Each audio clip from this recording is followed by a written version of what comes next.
It's time to feel what you've been bottling up. Life in rural America isn't easy. The long hours, the constant pressures, the demands of the land, livestock, and family, it all takes a toll. We're tough and we've got grit, but somewhere along the way, toughness started meaning bottling up emotions and powering through. But here's the truth. That strategy, it's not working and it's poisoning us. Maybe you've noticed and maybe you haven't, but the numbers don't lie. We're breaking down and it's showing up in our bodies, our relationships, and in the rising suicide rates in agriculture. You don't have to carry any of it alone. There's another way. If you're ready to stop being weighed down and start moving forward, my one-on-one good movement guidance is now open. Visit the link in the show notes to learn more and see if one-on-one guidance could be for you.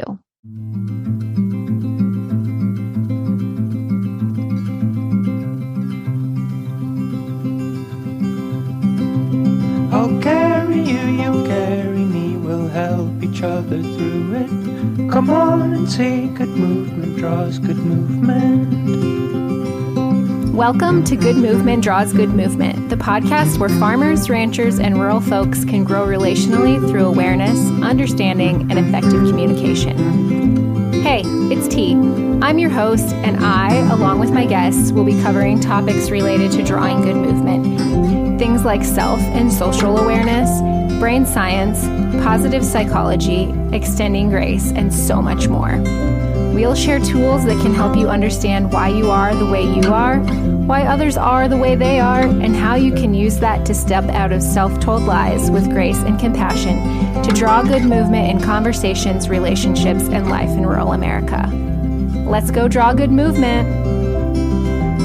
Welcome back to the Good Movement Draws Good Movement podcast. If you are listening on the day that this episode is live, it is New Year's Eve. Tomorrow is a brand new day, a brand new month, a brand new year. And today I'm going to talk about something that I would like to see change in the new year. So let's get started. Growing up in rural America, on farms, ranches, just rural communities in general, many of us were raised with a certain mindset. We were taught that toughness means keeping your emotions to yourself. If you're feeling stressed out, you push through. If you're overwhelmed, you work harder. The idea of talking about feelings, that was and still is often dismissed as unnecessary, or worse, a sign of weakness. You are a sensitive little snowflake. You need to toughen up and get a thick skin. But let's pause and consider where that has gotten us. We are experts at managing our land, the livestock, all the things that God has entrusted to our care as far as our farms and ranches and businesses go. Yet, many of us struggle silently with the weight of unspoken stress and unacknowledged emotions. This keep it to yourself mentality might be, quote, normal, but it's not what is natural. We've talked about before on this podcast that emotions are natural. And just because it's normal to shove them down does not make it natural.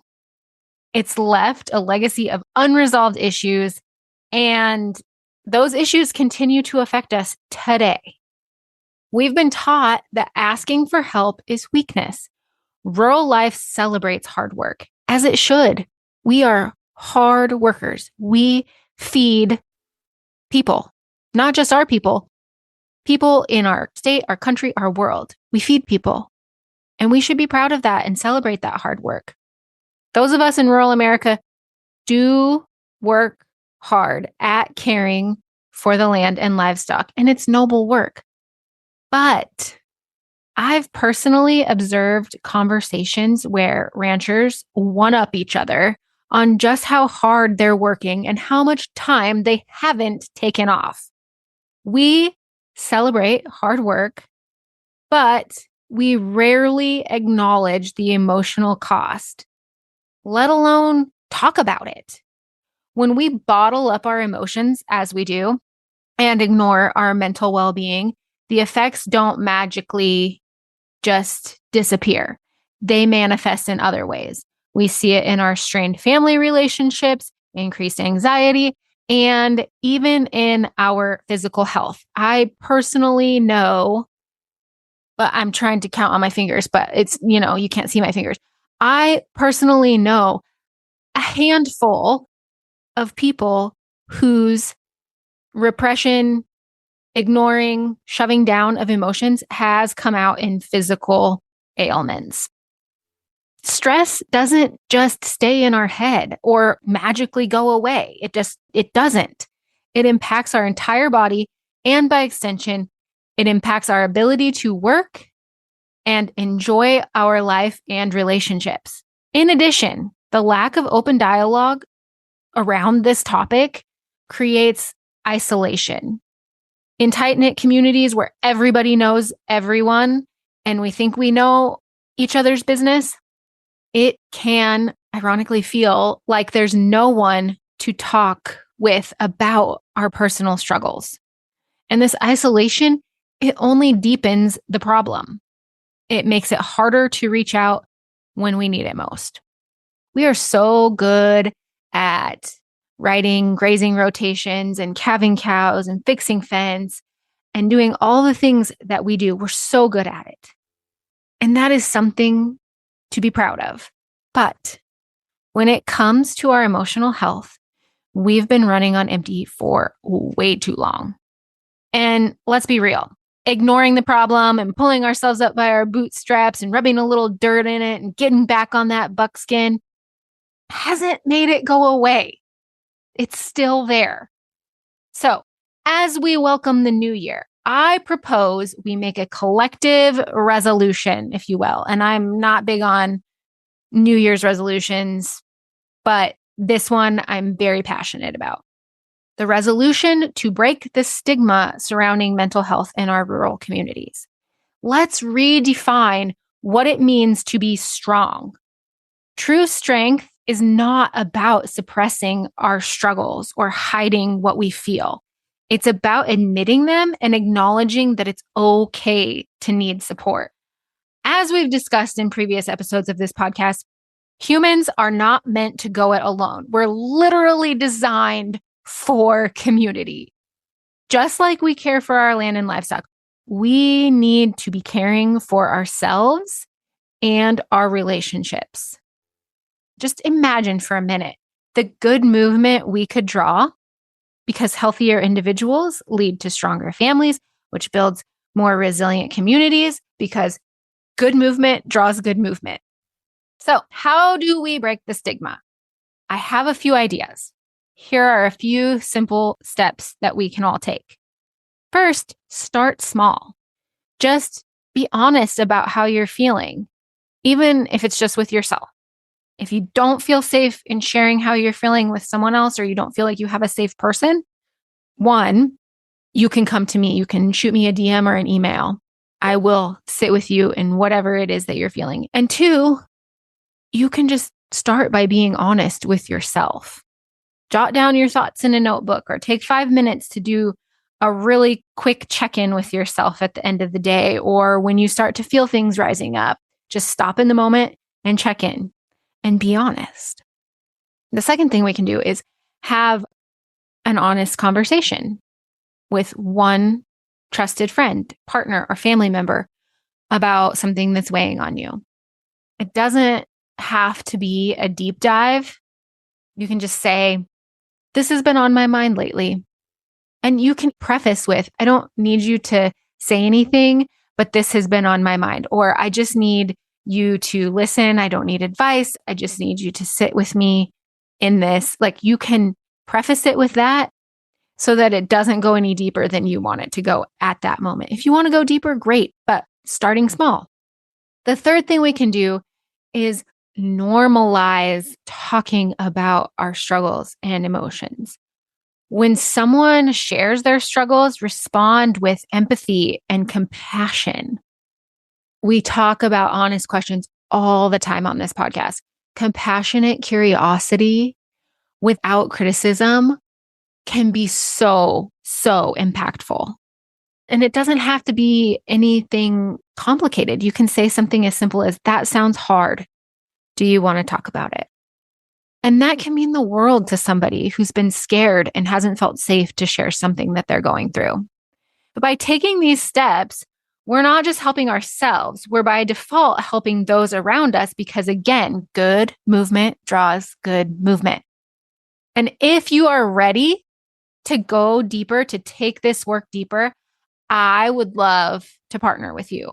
My one-on-one good movement guidance is designed for rural folks who are tired of carrying unspoken emotions and strained relationships and are ready to process, reconnect, and heal. But here's the thing. I get it. I get it.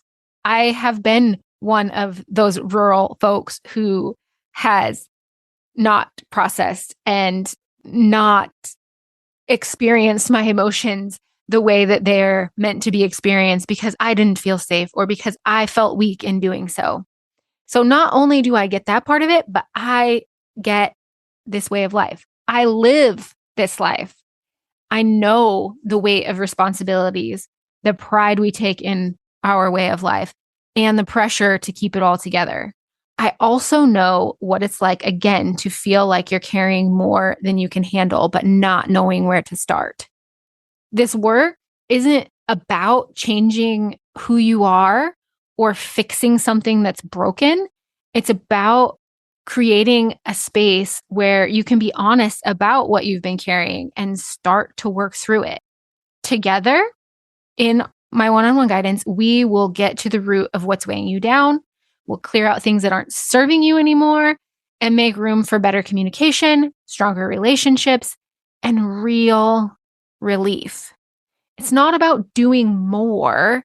It's about finally feeling like yourself again.